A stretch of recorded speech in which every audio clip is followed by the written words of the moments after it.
क्या इतनी देर में वहाँ पुलिस या हमारी बाकी एजेंसीज कहाँ थी? ये एक सवाल है। और अगर इस हुकूमत से कोई सवाल करे तो ये हुकूमत जो है वो उल्टे प्रोपगंडे करती है। तो कहने का मतलब जम्मू कश्मीर की सरकार को, एलजी इंतज़ामिया को बेवकूफ़ भी बनाया। के साथ मिलकर राजौरी पुंछ की आवाम ने इस इलाके को 1965 या 1971 जब भी जंग हुई, यहाँ की आवाम ने जीता है। फ़ौज का काम है सरहद की हिफाजत करना, और सरहदों के ऊपर हमारी फ़ौज चौकस है, इसमें कोई शक नहीं। लेकिन बदकिस्मती एक बात की है कि आपने गोदी मीडिया को अपना पालतू रखा है दिन रात भौंकने के लिए। नाज़रीन आदाब, आप देख रहे हैं दही आवाज़ और मैं हूं आपका मेज़बान रियाज़ मलिक। इस वक्त जम्मू कश्मीर में पहलगाम में 22 अप्रैल को हुए वाक़े के बाद जहां 26 बेगुनाह अफराद की जानें दहशतगर्दों के हमला में चली गई थी, उसके बाद से जहां जम्मू कश्मीर के तमाम तर सरहदों पर तनाव बढ़ा हुआ है, वहीं पूरे मुल्क के अंदर बेचैनी का माहौल है। इसी माहौल को लेकर आज हमारे साथ पीर पंचाल अवामी तरक्याती फ़ोरम के चेयरमैन मोहम्मद फ़रीद मलिक मौजूद हैं। फ़रीद साहब, खैर मकदम है आपका हमारे इस चैनल में। बहुत बहुत शुक्रिया सर। इस वक्त अगर जम्मू कश्मीर में देखा जाए या पूरे मुल्क के अंदर देखा जाए तो 22 अप्रैल के बाद एक मातम का सा समा है, और वहीं पर सरहदों पर जो तनाव बना हुआ है होना भी चाहिए, क्योंकि हमारे मुल्क में एक अमन की फ़िज़ा को ठेस पहुंची और बेगुनाहों की जानें चली गई। तो इस हवाले से आप क्या कहेंगे? पहले तो आपका शुक्रिया। दूसरी बात कि हमने इससे पहले भी जो 22 तारीख को वाक़या पेश आया, जिसमें हमारे आए हुए टूरिज़म मकाम पर हमारे मेहमान अलग अलग रियासतों से आए हुए, जिनको बेगुनाह मारा गया, कत्लेआम किया गया, इंसानियत को तार तार किया गया, इस वाक़े की हमने पहले भी मज़म्मत की है और आज फिर हम सख्त अल्फाजों में मज़म्मत करते हैं। इंसानियत का कत्ल, एक इंसान का कत्ल गोया कि पूरी इंसानियत का कत्ल। मज़हब इस्लाम भी यही सिखाता है। इस वक्त जो हालात हैं सरहद पे, जो कशीदा हालात है दोनों तरफ, होना भी चाहिए।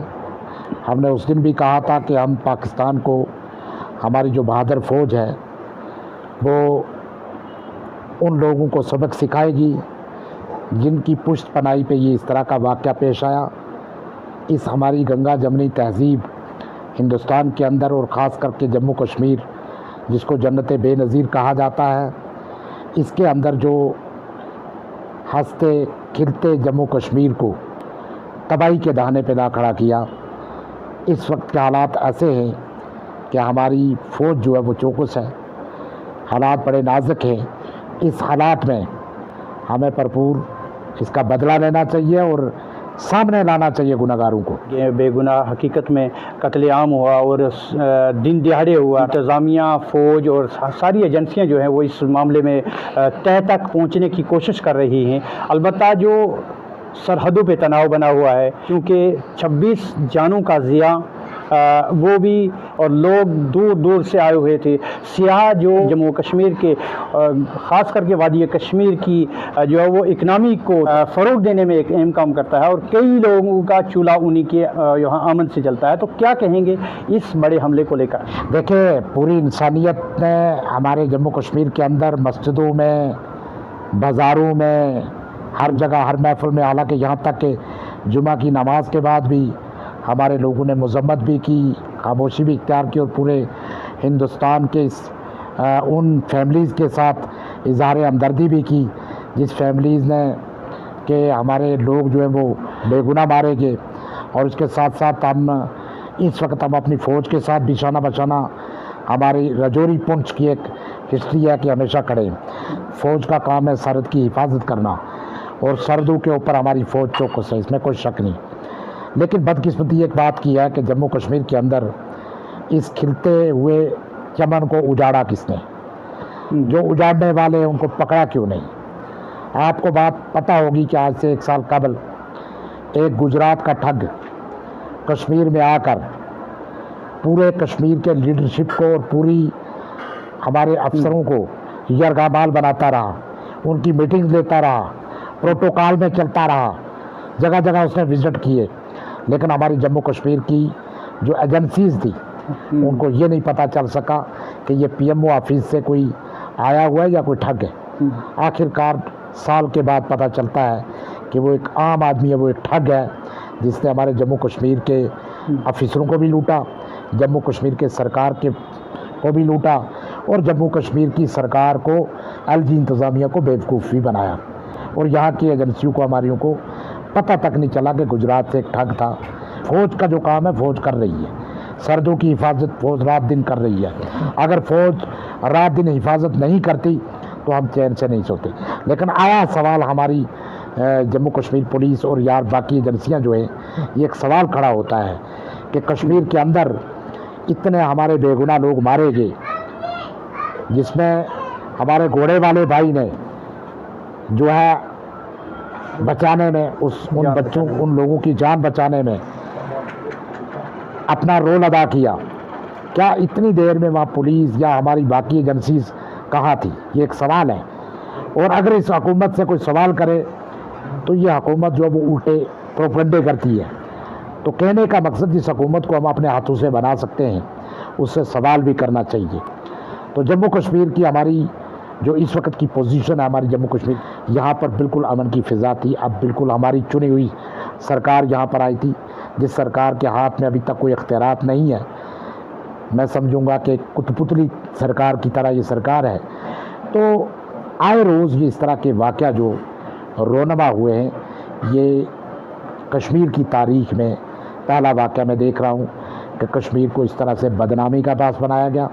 कश्मीर को बदनाम करके और पूरे मुल्क के अंदर कश्मीरियत के ऊपर एक बहुत बड़ा कश्मीर की तरक्की और कश्मीर की खुशहाली के लिए जो एक निज़ाम चला था उसके ऊपर एक बहुत बड़ा मैं कहता हूँ कि असर पड़ा है। सब जैसा कि आप पूरे मुल्क में जो है वो कश्मीर के यहाँ अगर हम मजदूर तबका की बात करें या यहाँ के ताजर लोगों की बात करें जो बिज़नेस करते हैं, छोटे बिज़नेस करते हैं, शाल बेचते हैं या फिर फल फ्रूट लेकर बेचते हैं, उन लोगों के पर लोगों में गोइयाँ चल रही हैं कि वो भी हिंदुस्तान भर में जो है वो सेफ़ नहीं है। हुकूमत जो है वो इस बारे में इकदाम उठा रही है, लेकिन आपका क्या पैगाम होगा इस वज़ीर आज़म से?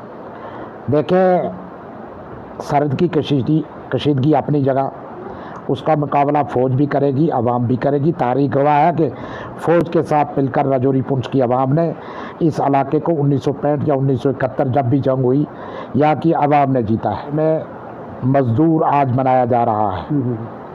जहाँ हम योम मज़दूर की बात करते हैं, सबसे पहले तो मैं मज़दूर तबका के पूरे जम्मू कश्मीर के मज़दूर तबका को अपनी तरफ से, अपनी फोरम की जानिब से मुबारकबाद पेश करता हूँ। दूसरा ये है कि मज़दूरों को सिर्फ मुबारकबाद तक ही नहीं रखना, उनके हकूक़ का तहफ़्फ़ुज़ करना भी हमें आना चाहिए। आप देखेंगे कि जम्मू कश्मीर का मज़दूर जो है वो इस वक्त बैरून रियासत मज़दूरी करने की खातिर गया हुआ है, चाहे वो हिमाचल हो, पंजाब हो, उत्तराखंड हो, दिल्ली हो या पूना हो, बम्बई हो, जहाँ जहाँ भी आप देख रहे हैं। हमें इतनी क्या ज़रूरत पड़ी कि हमारी गवर्नमेंट ने मिनिस्टरों को और MLAs को और बाकी यहाँ के अफसरों को ये हदायत दी कि हमारे इस मज़दूर तबका का ख्याल रखा जाए। ये हिंदुस्तान तो हमारा है, हमने सजाया है।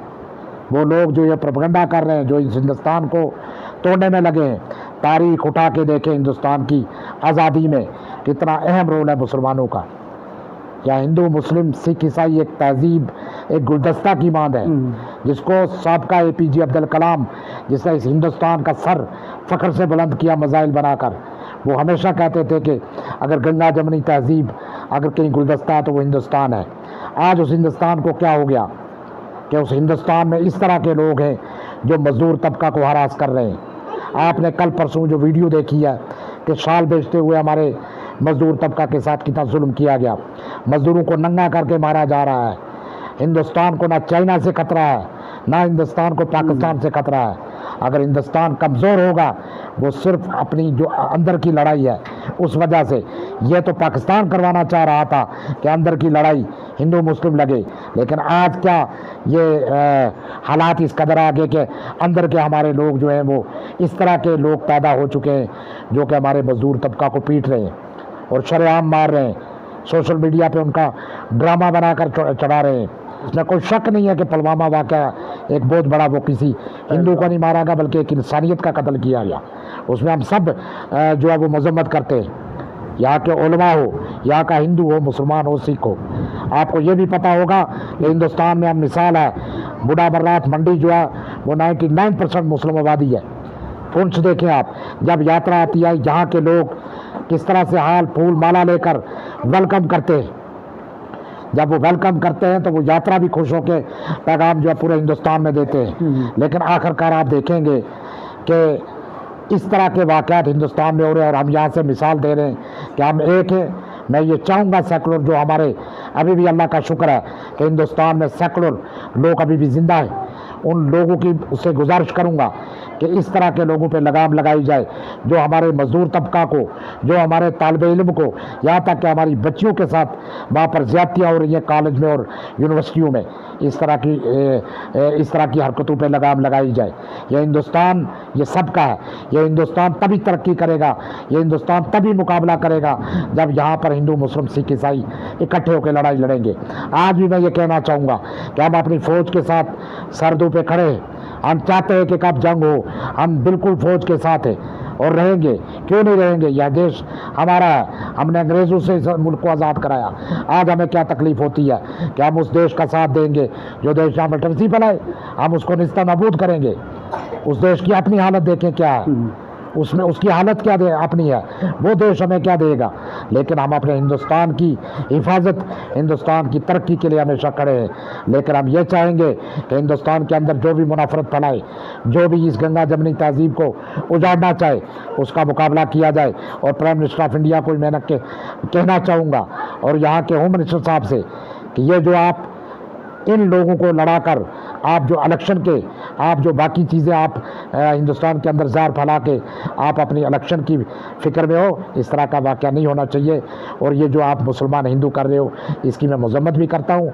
और ये मैं कहना चाहूँगा कि हमारा हिंदुस्तान किसी से कम नहीं है, चाइना से, अमेरिका से, किसी से भी लड़ाई लड़ने में तब कामयाब है जब हम सब मुतफिक हैं। अगर आप हमारी इस गंगा जमनी तहजीब को तोड़ने की कोशिश करेंगे तो ये बिखर जाएगा गुलदस्ता, इस गुलदस्ते में दरार आएगी। तो इस तरह का वाक़या नहीं होना चाहिए। हिंदुस्तान वो मुल्क है जिसकी बैरून कंट्री में मिसाल दी जाती है कि ये हिंदुस्तान कितना प्यारा और तहजीब वाला मुल्क है। क्या हुआ कि 15 सालों के अंदर हिंदू गोदी मीडिया दिन रात किस तरह के प्रोपगंडे कर रही है। अगर कोई गरीब किसी बात कोई कर देता है तो उसके ऊपर तरह तरह के दफे लगाए जाते हैं। आपने गोदी मीडिया को अपना पालतू रखा है दिन रात भौंकने के लिए। मैं ये कहना चाहूँगा, मैं कश्मीरियों को मुबारक दूंगा कि उन्होंने गोदी मीडिया को वहाँ जगह नहीं दी, वहाँ कश्मीरियत दिखाई। आपने ये भी देखा होगा आज सुबह कि वहाँ एक मजदूर किसी ठेकेदार के साथ आया था, उसके पास पैसे नहीं थे। हमारे लोगों ने, हमारे साथियों ने, हमारे दुकानदारों ने पैसा इकट्ठा करके उसको ये नहीं पूछा तेरा मज़हब क्या है, उसको ये नहीं पूछा तू कहाँ का रहने वाला है, उसको ये नहीं पूछा तू अल्लाह अकबर बोल या फलानी चीज़ बोल। उसको कहा तुझे घर तक पहुँचाना हमारा फ़र्ज़ है, हमारा मेहमान है, आप यहाँ मिसाल लेके जाएं। मैं गोदी मीडिया को कहूँगा, दिल्ली चैनलों पर बैठ के आप टीआरपी के लिए रात दिन बकवास करते हो, आओ बॉर्डरों पर, हम बॉर्डर में, बॉर्डरों की सरहद के पे ऊपर आओ, आपको पता चले कि लड़ाइयाँ कौन करता है, फौज के साथ कौन खड़ा है। दिल्ली में बैठ कर तो हमें भी बिठाया जाए तो हम भी करेंगे, लेकिन इधर आए आपको पता चले। तो ये एक प्रोपगंडा है। और सबसे ज़्यादा कमज़ोर अगर हमारे देश को कोई कर रहा है वो गोदी मीडिया कर रहा है। और गोदी मीडिया हमारी बीजेपी की पालतू। आज इस नाजुक वक़्त में हम अपने देश के साथ शाना बशाना खड़े। हमारी पुंछ की आवाम, हमारे नौजवान, हम जो ये कत्ल की वारदात हुई इसकी भरपूर मजम्मत करते हैं। इंसान का कत्ल, पूरी इंसानियत का कत्ल, इसको इस ज़िम्मे में देखकर हम किसी भी हालत में कोई भी हमारे साथ लड़ाई करे, हमारी फ़ौज चौकस है। इंशाअल्लाह हमारी आवाम फ़ौज के साथ हमेशा मिलकर हर देश का मुकाबला करेगी। जब चाइना ने आँख उठाई, हमने खड़े होकर यह ललकार दी है चाइना को खामोश कराया। हमारी ललकार सुन ले, क्यों? फ़ौज तरक्की कर सकती है, वही मुल्क तरक्की कर सकता है जो जिसकी आवाम फ़ौज के साथ हो। हमारी फ़ौज जो है, हमारी फ़ौज आवाम के साथ, आवाम फ़ौज के साथ। बहुत बहुत शुक्रिया। ये थे हमारे साथ फरीद मलिक साहब, जो पीर पंचाल अवामी तरक्याती फोरम के चेयरमैन हैं। इन्होंने पूरे जम्मू कश्मीर नहीं बल्कि पूरे मुल्क की जो है वो एक तस्वीर कशी की। और इस वक्त जो 22 अप्रैल के बाद पूरे जम्मू कश्मीर और पूरे मुल्क में जो हालात बने हुए उनके तनाजुर में बहुत ही अहम पैगाम जो दिया है। इस वक्त अगर हमारी हुकूमत को, अगर जम्मू और कश्मीर जो एक मुल्क का ताज है और रहेगा भी ये ताज, हम यहाँ की आवाम, यहाँ का बच्चा जो है वो इस मुल्क की हिफाजत करने के लिए अपनी बहादुर फ़ौज के साथ शाना बशाना लड़ने के लिए तैयार है। लेकिन अंदरूनी कमज़ोरी को लेकर और हमारे जो यहाँ के जम्मू कश्मीर के मज़दूर हैं या ताजिर हैं, उनको हिफाजत देना हुकूमत वक्त का, मरकज़ी हुकूमत का जो है वो फ़र्ज़ ऐन है। इसको देखते हुए आज फरीद मलिक के इस पैगाम को आम करने की ज़रूरत है। देखते रहें देही आवाज़ और मुझे रियाज़ मलिक को दीजिए इजाज़त। खुदा हाफिज़।